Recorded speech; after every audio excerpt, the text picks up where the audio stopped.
வணக்கம்.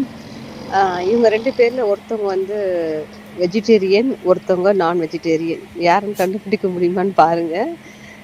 என்னன்னா, அ இதுல வெஜிடேரியன் சாப்பிடுறவங்க வந்து வெள்ளை கலர் குழந்தை, நான் வெஜிடேரியன் சாப்பிடுறவங்க அந்த செவலி கலர் குழந்தை. இப்ப இவங்க 2 பேரும் பார்த்தீங்கன்னா, யாரு இதுல வின் பண்ணுவாங்க பார்த்தீங்கன்னா, வெள்ளை கலர் குழந்தை. அதாவது சிங்கிளா இருந்து 10 பேர் அடிக்கிறவங்க தான் இந்த வெள்ளை குழந்தை. ஒன்லி அவங்க சாப்பிட்ற சாப்பாடு பார்த்தீங்கன்னா, நான்வெஜ் எடுக்க மாட்டாங்க. சப்பாத்தி டெய்லி வந்து சப்பாத்தி 1 2 சப்பாத்தி சாப்பிடுவாங்க. அப்புறம் வந்துட்டு தயிர் சாதம், வெறும் தயிர் இல்லைன்னா தயிர் சாதம், இதுதான் அவங்களோட சாப்பாடு. சில டைம்ல ஃப்ரூட்ஸ் சாப்பிடுவாங்க.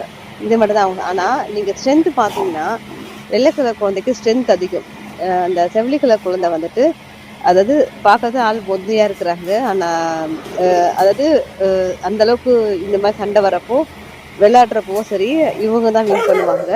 அதே மாதிரி வெள்ளை கலர் குழந்தை 10 பேரை ஒன்னா சமாளிப்பா. ஆனா அந்த குழந்தை சமாளிக்க மாட்டா. 10 பேரை சிங்கிளா இருந்து சமாளிக்கக்கூடிய திறமை வந்து இந்த வெள்ளை கலர் குழந்தை இருக்கு. நாங்க என்ன சொல்றோம்னா, நான்வெஜ்ல தான் எல்லாமே சத்து கிடைக்குதுன்னு நினைக்காம வெஜ்ஜிலையும் இருக்குன்றத இந்த குழந்தை ப்ரூவ் பண்றாங்க. மனுஷனுக்கும் அதே தான்.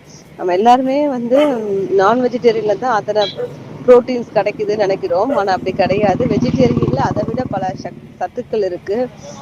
அதுக்காக இந்த குழந்தையோட வீடியோ பார்த்தீங்கன்னா உங்களுக்கு தெரியும்.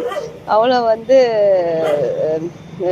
அதாவது நீங்க பார்த்தீங்கன்னு வச்சுங்களேன், எவ்வளோ பெரிய நாயா இருந்தாலும் சிங்கிளா இருந்து சண்டை போடுவா. அவளை பார்த்து எங்க வீட்டுல இருக்கிற அத்தனை டாக்ஸுமே பயப்படும்.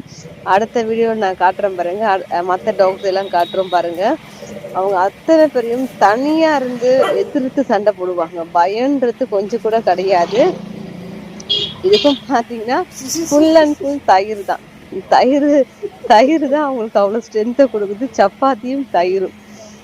அதனால வந்து முடிஞ்ச அளவுக்கு நாமளும் வந்து வீடுகளை கொல்லாம வெஜிடேரியனுக்கு ட்ரை பண்ணலாம் நினைக்கிறோம். இது எங்களோட ஒப்பீனியனு. மற்றவங்க நாங்கள் மாற சொல்லலை. ஆனா வந்து வெஜிடேரியன்லயும் புரத ஊட்டச்சத்துக்கள்லாம் இருக்குன்றத புரிஞ்சுக்கணும். நன்றி.